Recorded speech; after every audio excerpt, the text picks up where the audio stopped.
잠언 16장 32절 33절 우리 다 함께 같이 합독하도록 하겠습니다. 노하기를 더디하는 자는 용사보다 낫고 자기의 마음을 다스리는 자는 성을 빼앗는 자보다 나으니라. 제비는 사람이 뽑으나 모든 일을 작정하기는 여호와께 있느니라. 아멘. 잠언서 16장 32절 33절 두 말씀을 가지고 참된 신앙인들의 삶에 대해서, 생활에 대해서 함께 우리가 은혜를 나누고자 합니다. 우리 구약성경 창세기에 보면은 에덴 동산에서 아담과 하와가 살고 있었을 때에 선악과를 따먹음으로 말미암아 인간이 타락하는 그러한 사건이 있게 됩니다. 이때에 아담은 여자에게 죄를 떠넘깁니다. 그런가 하면 또 여자는 뱀에게 죄를 떠넘깁니다. 인간은 자신에게 불리한 일이 있으면 누구에게나 자신의 잘못을 인정하기보다는 남에게 죄를 떠넘기는 그런 나쁜 습성이 전부 다 있습니다. 그래서 아마 소크라테스는 그런 말을 했는지 모릅니다. 너 자신을 알라. 요새는 이 말을 쉽게 얘기하면은 주제 파악을 해라, 그렇게 이야기를 하지요. 하지만 이 말처럼 이렇게 쉬운 일은 아닙니다. 다시 말해서 자신을 알고 자신의 자아를 통찰한다는 것은 정말 힘든 일이라고 말할 수 있습니다. 미국 켄터키 감리교회에 담임 목사님으로 심화했던 데이비 시멘즈라는 목사님은 이런 말씀을 했습니다. 상처받은 자신의 감정을 치료하기 위해서는 6가지 원리가 있다, 그렇게 말하면서 문제를 똑바로 바라봐라. 그리고 고침받기를 원한다면 자신에게 물어보아라. 그리고 그 문제가 자신에게 책임이 있다는 것을 인정하라. 그리고 문제와 관련된 모든 사람들을 용서하라, 포용하라.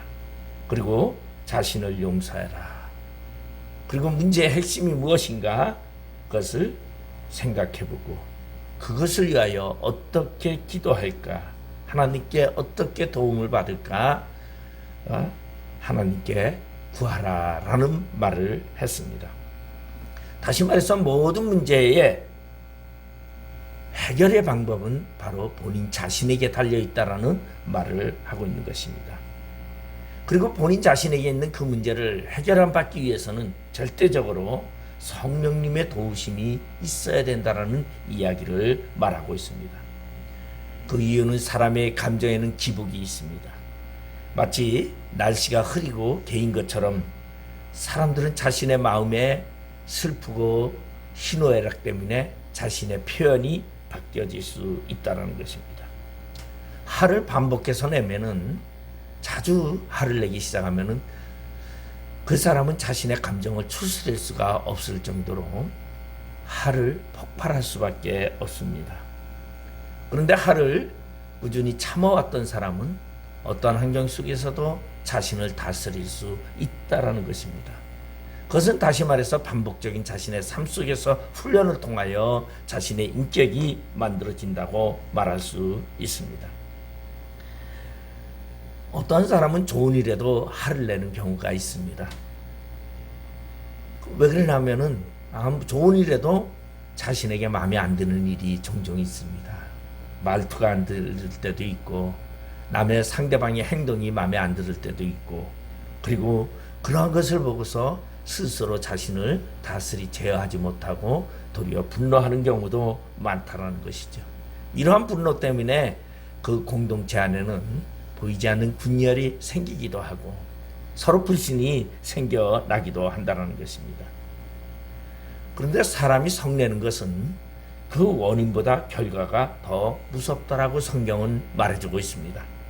야고보서 1장 20절에 보면은 사람이 성내는 것이 하나님의 의를 이루지 못함이니라. 사람이 성내는 것이 하나님의 의를 이루지 못한다.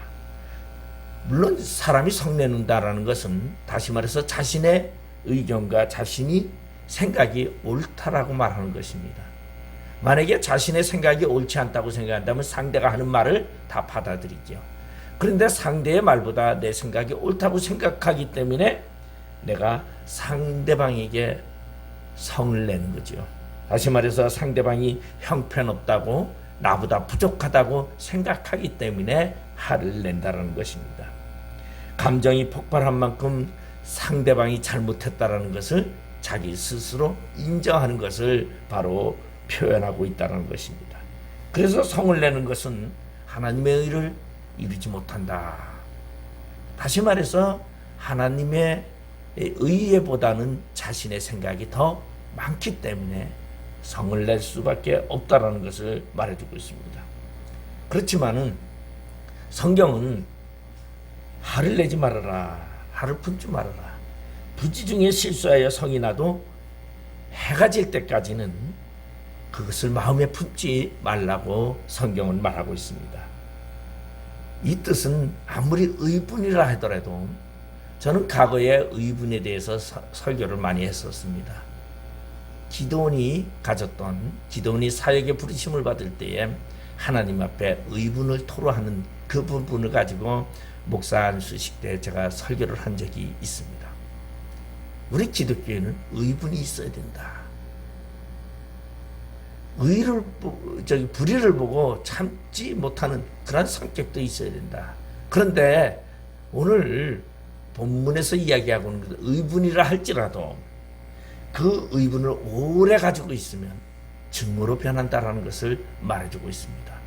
다시 말해서 의분이라는 것은 불의에 대해서 분노하는 것을 말하고 있죠. 그렇지만 불의에 대한 분노가 너무 오랫동안 내 안에 유지하고 있다면 그것은 도리어 해가 되고 그리고 증오로 변해서 나의 삶 속에 덕이 되지 못한다라는 것을 이야기하면서 하나님을 향한 기도나 하나님을 향한 대화에 막힘이 될 수 있는 장애물이 된다는 것을 말하고 있습니다.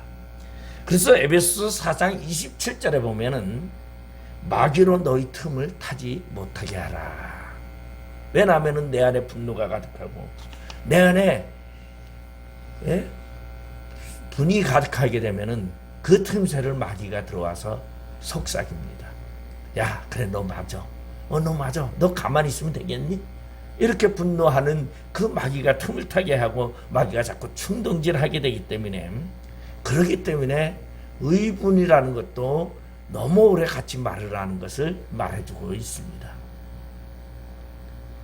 우리는 어떠한 사회생활을 하면서 우리는 욕을 먹을 때가 있습니다.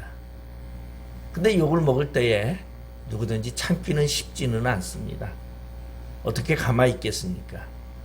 근데 재밌는 것은 은혜를 많이 받았을 때 남이 욕하면은 허허허 웃고서 넘길 수도 있습니다. 그런데 그렇지 않고 평상시에 욕을 먹게 되면은 금방 가슴에서부터 속에서부터 끌어올라서 분노하게 된다는 것이죠. 그 이유는 인간의 성품은 당연한 겁니다. 어느 누구 하나 자신이 바보 취급당하고 그리고 그러한 환경 속에서 도저히 가만히 있을 사람은 없다라는 것이죠. 그래서 속에서부터 끓는 부글부글 끓는 그 충동 때문에 성을 내게 되고 그리고 넘어지게 되고 실수하게 된다라는 것입니다. 성경에도 보면은 많은 인물들이 있지만 그러한 인물도 있습니다. 우리 모세라고 하는 사람을 보면은 모세는 온유한 자라고 말했습니다. 그런데 온유한 그 모세도 백성들에게 화를 내면서 분노했던 적이 있습니다. 우리 잘 알고 있는 대로 이새들이 물이 없다고 무리바에서 원성을 살 때에 모세는 그들에게 이렇게 말합니다. 내가 너희에게 물을 내랴. 그러면서 화를 내면서 무리바 반석을 2번이나 지팡이로 치게 됩니다. 이 행위로 말미암아 하나님은 모세를 가나안으로 들어가지 못하게 한 결과를 낳게 된 것을 우리는 볼 수 있습니다. 모세의 뜻은 좋은 뜻이었지만 그 분노가 하나님의 의를 막는 그러한 결과가 되었다는 것입니다.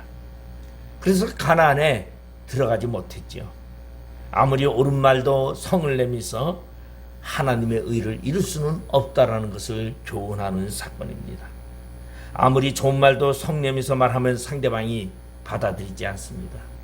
그러니까 좋은 말도 부드럽게 권유하는 말로 아니면 부탁하는 말로 했을 때와, 그리고 좋은 말도 상대방에게 성을 내면서 한다면 그것은 도리어 역효과를 일으킨다는 것을 말해주고 있어요.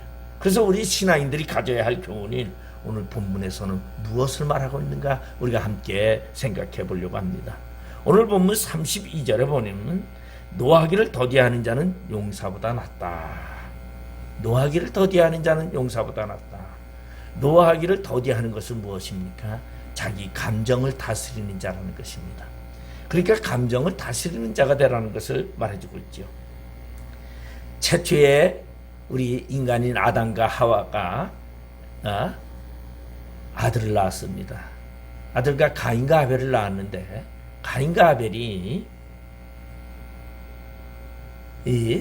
하나님께 제사를 드리게 되고, 그리고 가인은 좋은 곡식으로 하나님께 제사를 드렸고, 아벨은 양으로 목축업을 했으니까 양으로 하나님께 제사를 지냈습니다.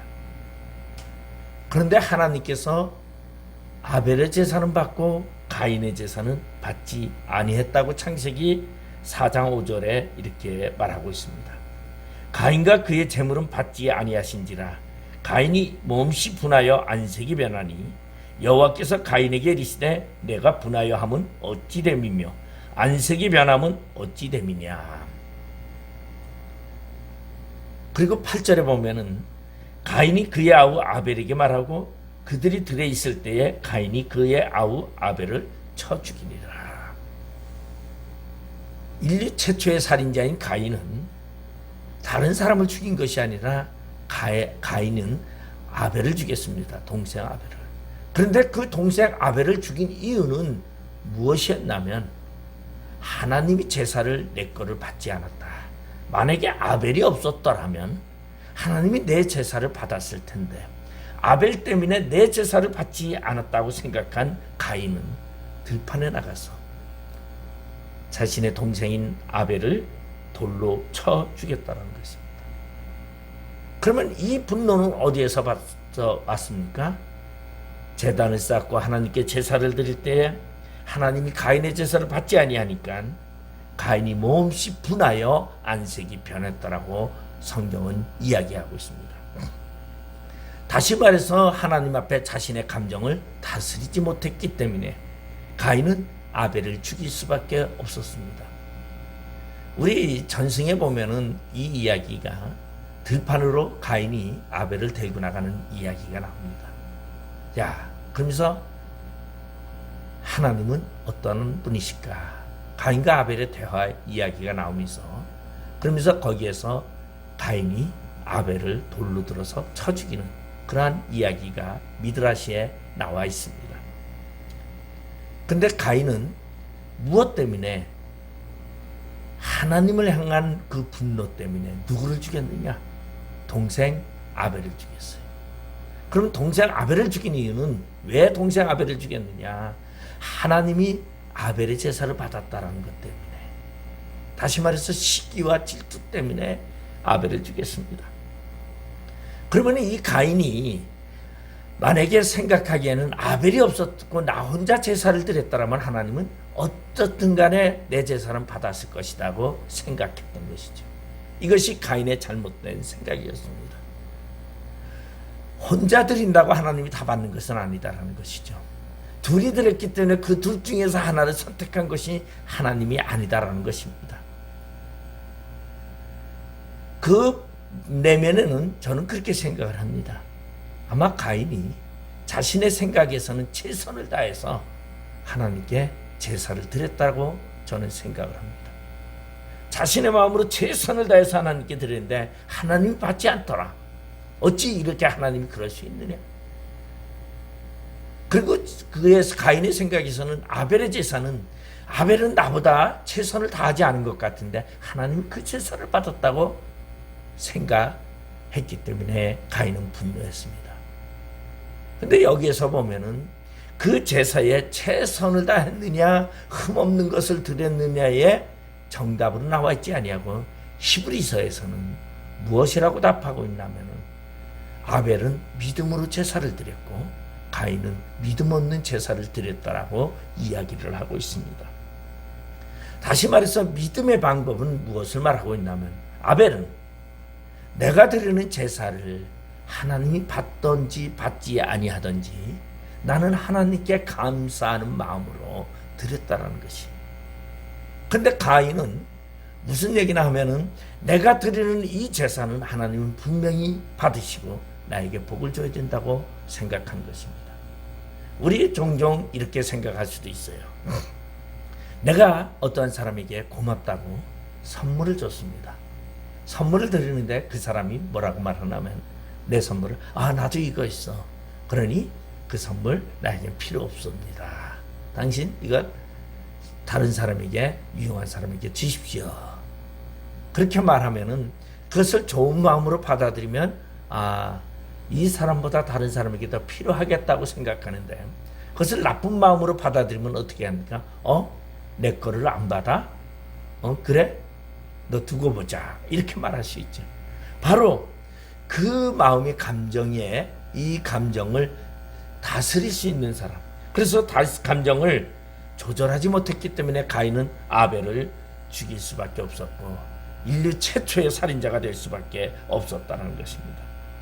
그래서 우리는 자기 자신을 관리하는 것이 가장 중요하다. 그래서 자기 자신을 다스리는 것은 뭐냐? 감정을 다스리는 것만큼 중요한 것이 없다라고 말하고 있습니다. 그래서 노하기를 더디하는 자야말로 용사보다 낫다는 이 말씀을 하고 있습니다. 용사가 전장에 나가서 승리하면은 나라도 지키고 노획물도 없지만 지면은 나라도 잃어버리고 자신의 목숨까지도 잃어버릴 수 있습니다. 감정은 바로 그와 같이 잘 관리하면은 노하기를 더디하고 많은 것을 지키고 많은 것을 얻을 수 있다는 것입니다. 그런데 감정 조절에 실패하면은 평생 치유하기 힘든 상처를 입을 수밖에 없고 그리고 신앙적으로 손실이 많다라는 것을 이야기합니다. 그래서 애써 자신이 소중하게 간직해왔던 것을 한순간에 잃어버릴 때도 있습니다. 제대로 지키지 못한 것 때문에 자신의 인격에 상처를 입을 때도 있습니다.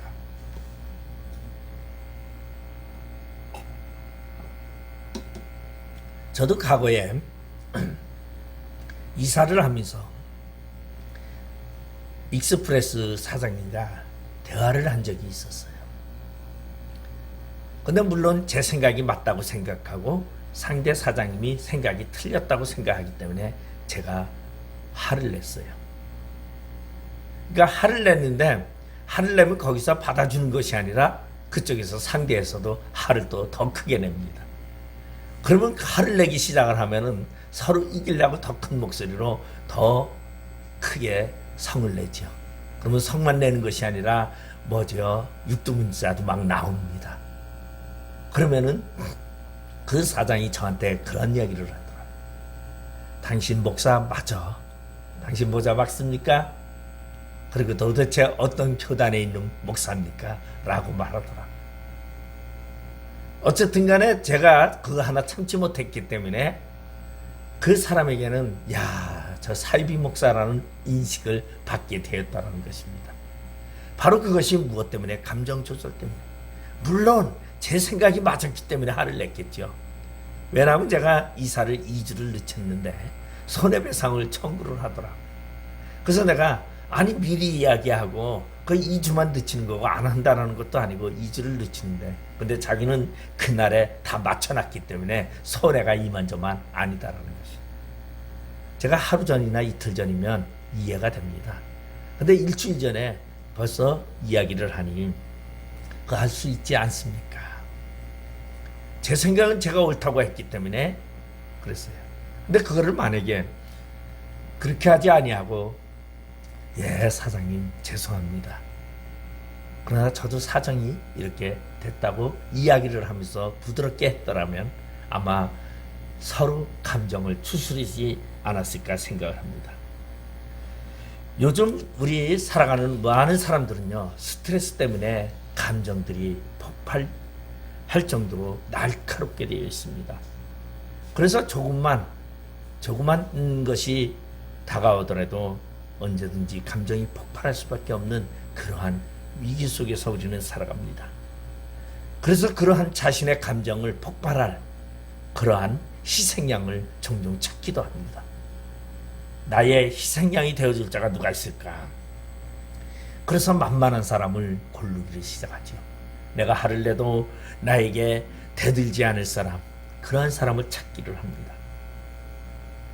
그런가 하면, 그러지 못하면 누군가가 상대가 없고 자신이 약하다고 느끼는 사람은 대신 무엇을 하냐면 대리만족을 느끼게 되는 것이 바로 방화를 한다든가, 이 남의 주차되어 있는 차를 부신다든가 이러기도 하면서 자신의 분노를 삭힙니다.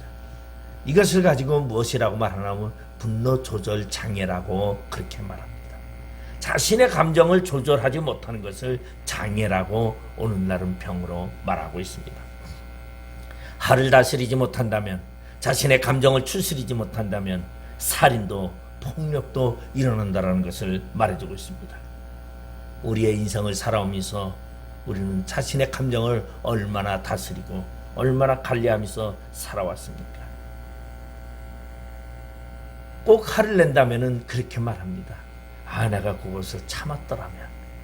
내가 그것을 참았더라면 아쉬움을 남기고 있습니다. 그래서 종종 우리는 보면은 자식이 부모를 죽이는 사건도 나오고 부모가 자식을 죽이는 그러한 사건도 나옵니다. 왜 그렇습니까? 자신의 감정을 조절하지 못했기 때문에. 그래서 오늘 노하기를 더디하는 자는 용사보다 낫다라는 것은 자신의 감정을 다스리는 그러한 자가 되라. 이 잠언서의 이 말씀처럼 참된 신앙이라 하면은 감정을 다스려야 된다는 것입니다. 두 번째로는 32절에 보니까 자기의 마음을 다스리는 자는 성을 빼앗는 자보다 나으니라. 마음을 다스리라고 이야기를 하고 있습니다. 마음은 내 마음인데, 내 건데 우리는 자신의 마음을 다스리지 못하고 관리하지 못한다는 것입니다. 내 것을 내 마음대로 다스릴 수 있을 것 같은데 못한다는 것이죠. 남의 것은, 남의 마음은 더욱 못 다스리죠. 그러면 왜 그렇습니까? 우리 마음은 이미 내가 소유를 한 것 같지만 내가 소유하고 있지 않다는 것입니다. 아담과 하와가 에덴 동산에서 선악과를 따먹음으로 타락으로 말미암아 우리의 모든 것은, 소유권은 이미 이 땅의 세상의 주도권을 잡고 있던 사탄이 우리의 마음을 다스리고 있기 때문입니다. 우리의 빼앗긴 마음, 상실한 이 마음은 바로 사탄의 영향력이 있기 때문이다라는 것이.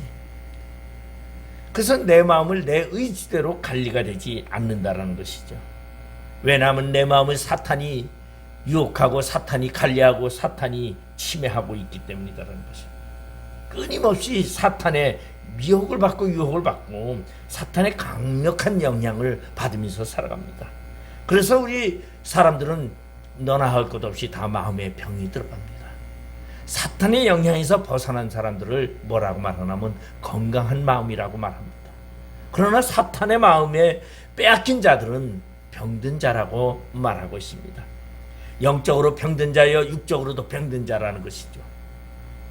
오늘 내 마음을 다스릴 수 있는 자, 그런 자만이 영적으로 생명력을 가진 자라고 이야기합니다. 그래서 우리는 종종 그러한 이야기를 듣습니다. 하나님은 인격적인 하나님이시고 사탄은 인격이 없이 강압적인 주장을 한다고 이야기를 합니다. 그래서 내 마음을 빼앗긴 상황에서는 내 마음대로 할 수가 없다는 것이죠. 그러나 인격적인 하나님의 생명 안에 있는 거하는 자는 바로 자신의 마음을 다스릴 수 있고 자신의 마음을 주관할 수 있다는 것입니다. 우리는 사람이 잘못하고서 이런 말을 하는 경우를 종종 듣습니다. 내 마음은 나도 몰라 하는 사람들이 있어요. 내 마음은 나도 몰라라고 말하는 사람들은 어떠한 사람입니까? 자신의 마음을 빼앗긴 사람을 말하고 있습니다. 내 마음을 내가 알 때에 자신을 통제할 수 있는데 내 마음을 나도 모른다는 것은 바로 내 마음을 누군가에게 빼앗겼다는 것이죠. 그것은 누굽니까? 바로 사탄이라는 것입니다.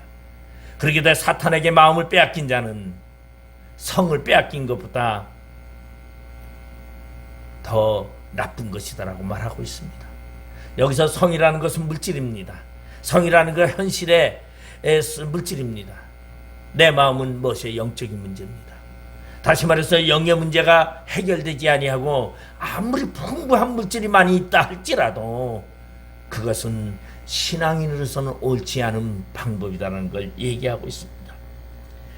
육체가 무너지면 마음도 무너집니다. 마음이 견고해지고 마음이 정상적으로 가야 육체가 견고해집니다. 그러면 우리의 마음은 어떤 마음이 되어 있습니까? 바로 내 마음을 내가 다스릴 수 있는 마음. 그것은 바로 성령이 내 안에 거주하는 마음이고 성령의 인도함 따라 살아가는 마음이라고 말할 수 있습니다. 그래서 마음이 무너진 자는 육체가 무너질 수밖에 없고 마음이 무너진 자는 병이 들 수밖에 없습니다. 육체의 병이 생겨납니다. 마음이 노쇠하여 면역력이 떨어집니다. 마음의 근심이 대해서 병이 생겨납니다. 여러분, 마음이 건강한 사람은 모든 면역력이 강해서 병도 이길 수 있습니다. 그런데 마음이 무너진 사람은 그 사람은 면역력도 떨어져서 자신의 육신이 항폐하게 된다는 것입니다.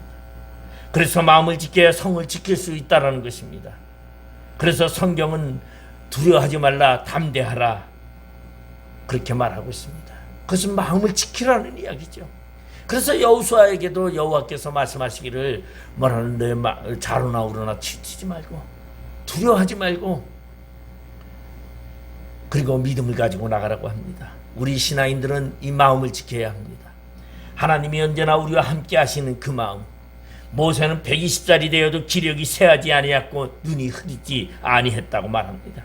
그만큼 자신의 마음을 잘 단속하고 자신의 마음을 지켰기 때문이다라는 것입니다. 그런 사람은 성이 무너지지 않습니다. 아무리 든든해도 마음이 무너진다면 그 사람의 육체는 무너지게 되어 있다는 것입니다. 악한 마음은 독과 같습니다. 악한 마음은 나 격한 마음을 오래 품으면 그것은 결국은 육체를 상하게 합니다. 그래서 근심은 육체를 쇠하게 하느니라고 말하고 있습니다. 우리는 마음의 건강한 마음 그리고 마음을 잘 써서 그것이 복이 되어야 합니다. 그 마음은 어떻게 할 때에 우리의 마음이 건강하게 됩니까? 바로 우리 안에 성령이 내재해요. 성령에 맡겨야 합니다. 성령이 우리를 이끌어가게 해야 합니다. 그러할 때에 우리의 마음은 건강한 마음이 되고 인격적인 마음이 된다는 것입니다. 요새 대통령 출마를 하면서 대통령 선거가 있어서 후보마다 나와서 열심히 이야기합니다. 그런데 많은 국민들이 대통령 후보들에게 실망하는 부분이 있다면 아마 제가 봤을 때는 인격적인 문제가 아닌가 그렇게 생각합니다. 왜냐하면은 이렇게 뭐 부인의 비리도 나오고 막 이런 게 나오니까 사람들이 실망을 합니다. 그래 누가 더 실망을 주느냐 그런 생각을 하고 있죠. 그래서 이렇게 보면은 지지하는 것이 그래도 인격적으로 더 온전한 사람이 낫지 않겠느냐 그렇게 많은 사람들이 생각을 합니다. 그러면 그 인격이 어디에서 오냐는 것이죠. 바로 마음에서부터. 그렇기 때문에 마음을 다스릴 줄 아는 자는 인격이 표현이 되고 그 사람은 많은 사람들에게 존경함을 받습니다. 그러나 마음을 다스리지 못하는 자는 어떻게 합니까? 욕설이 난무하고 그리고 인격이 없지 모든 것을 자신의 적으로 만들어 버립니다.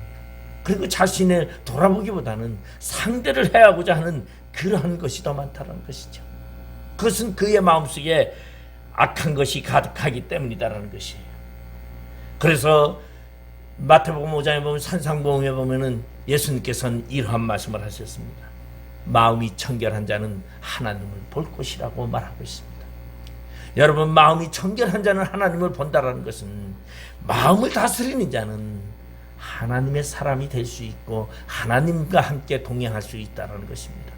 그러나 마음을 다스리지 못하는 자는 어떻게 됩니까? 마귀에 이끌려서 마귀의 꼬임에 빠져 그는 실족할 수밖에 없다는 것을 말하고 있습니다. 그렇기 때문에 우리는 영성을 관리하기 위해서 우리의 마음을 잘 관리해야 되고 우리의 마음을 깨끗하게 하고 그리고 그 마음이 하나님 앞에 세워졌을 때에 하나님의 참된 신앙인으로 믿음을 가진 자로 살아갈 수 있다는 것입니다. 세 번째로는 참 신앙인은 오늘 본문 33절에 보니까 제비는 사람이 뽑으나 모든 일을 작정하기는 여호와께 있느니라고 말하고 있습니다. 많은 사람들은 자신의 계획을 세웁니다. 자신의 일들을 계획 세우고 실행합니다. 그런데 그 일들이 계획대로 되어지지 않는다라는 것입니다. 그래서 성경은 이런 말씀을 하고 있습니다. 자기의 길을 계획한다 할지라도 그 길을 인도하시는 자는 여호와니라고 말하고 있습니다. 제비는 사람이 뽑아도 그 결정은 하나님이 하신다는 것입니다. 우리는 이러한 제비 뽑는 이야기를 요나 이야기라든가 많은 이야기를 그리고 레위기에서 민수기 삶 속에서 우리는 많이 발견할 수 있습니다. 결정권은 누가 가지고 있느냐? 하나님이 가지고 있다는 것입니다. 그렇기 때문에 우리는 하나님을 따라야 합니다. 하나님이 우리의 인생의 결정권을 쥐고 있습니다. 내가 계획하고 내가 내 인생의 길을 만들어간다 할지라도 결론은 하나님이 만든다는 것이에요. 우리 목양교회가 우리가 열심히 노력하고 일하지만은 결과는 하나님한테 달려있다는 것이에요. 그렇기 때문에 우리는 하나님을 바라보며 하나님을 따르며 하나님을 의지하면서 우리가 달려갈 길을 다가야 한다는 것입니다. 그렇기 때문에 우리는 계획하고 기도도 합니다. 왜냐하면 하나님이 그 뜻을 이루어주기를 바라기 때문에 우리가 기도하는 것입니다. 계획은 우리가 합니다. 그러나 분명한 것은 그 계획했으면 기도를 해야 된다는 것이죠. 하나님이 그 기도를 듣고 우리의 계획을 이루어 달라고 기도하는 것입니다. 그렇기 때문에 우리는 우리의 가정을 기도로 하나님께 고하는 것입니다. 바로 하나님은 결정권을 가지고 있고 하나님은 열매를 주시는 그러한 모든 것을 하나님이 한다는 것입니다. 이것이 바로 신앙의 관리요 신앙의核心이라고 말할 수 있습니다. 우리 참된 신앙인은 내가 하는 것이 아닙니다. 우리의 모든 것은 하나님께 맡겨야 된다는 것입니다. 남보다 더 열심히 일하지만 그 열매를 만드시는 것은 하나님이라는 것이에요. 우리 인생에 비참한 일을 당했던 사람을 아마 살펴본다면 사사기에 나와 있는 삼손이 아닌가 생각을 합니다. 단지파였던 이 삼손은요, 그가 태어나기도 전에 천사가 나타나서 가브리엘 천사가 나타나서 그의 부모에게 이야기합니다. 가브리엘 천사가 이제 당신이 임신하여 그리고 아이를 낳을 것이다. 그 아이는 나시린으로 그리고 독주를 멀리하고 머리를 잘리지 말고 거룩하게 자라게 하라고 말하고 있습니다.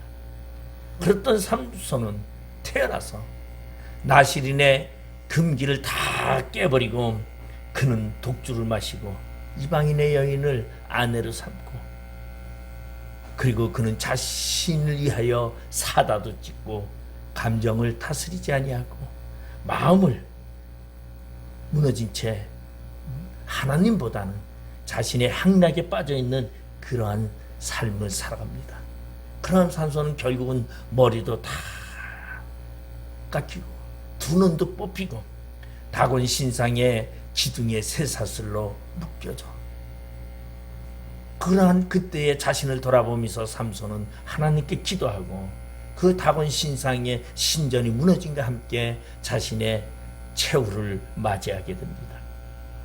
자신의 신앙관리의 실패가 결국은 이러한 비참한 최후를 맞이했다는 것입니다. 오늘 우리는 자신을 지켜야 합니다. 그러기 위해서는 우리는 마음을 지켜야 하고 그리고 감정을 다스리기 위해서는 우리의 모든 것을 하나님께 맡겨야 한다는 것이에요. 특히 코로나19로 인해서 믿음을 관리하기가 너무나 힘들어졌습니다. 왜냐하면 지금까지는 아마 과거의 세상은 그래도 기독교인이라면 사회적으로 인정했습니다. 교회에 대해서 인정을 했습니다. 그런데 이제는 사회가 교회를 인정하지 않습니다. 아예 적대시하고 대놓고 욕하고 신앙을 평가절하하기도 합니다. 성교가 먹히지 않는 그러한 시대가 되어버렸습니다. 그래서 이제는 교회가 숨어 들어가는 그러한 현상까지 나타나고 있습니다. 교회의 분위기도 침체되어 있습니다. 이러한 상황 속에서 신앙생활은 더욱더 힘들다라는 것이에요. 자신을 관리하기는 더욱 힘들다라는 것입니다. 그래서 누가복음에 보면은 18장 8절에 보면은 인자가 올 때에 세상에서 믿음을 보겠느냐고 말하고 있습니다. 이러한 세상일수록 믿음을 가진 자, 다시 말해서 하나님을 의지하고 하나님을 따르는 자가 있겠냐고 말씀하고 있는 것입니다. 마지막 때는 자신의 믿음을 지키고 관리하는 것이 가장 필요한 신앙이라는 것입니다. 그렇기 때문에 우리는 믿음을 사람으로서 신앙의 관리를 할 줄 아는 그런 사람이 되어야 됩니다. 그래서 최선을 다하여 참된 신앙인이 되기를 우리 하나님 안에서 자신의 마음과 감정을 다스리며 그리고 하나님께 모든 삶을 맡기며 살아가는 진실한 하나님의 참된 백성들이 되기를 주님의 이름으로 축원드리겠습니다. 기도하시겠습니다. 아버지 하나님 은혜를 감사드립니다. 오늘 잠언서 16장 32절 33절의 말씀을 가지고 노하기를 더디하는 자, 마음을 다스리는 자, 그리고 모든 일은 하나님의 결정권을 가졌음을 하나님을 따르는 자로 우리가 돌아보며 참된 신앙인의 삶을 생각해 보았습니다. 우리 자신을 하나님께 맡기고 하나님께 향하여 열정을 다하여 달려갈 길을 다가는 우리 모두가 되게 하여 주시옵소서. 예수님의 이름으로 기도드리옵나이다. 아멘.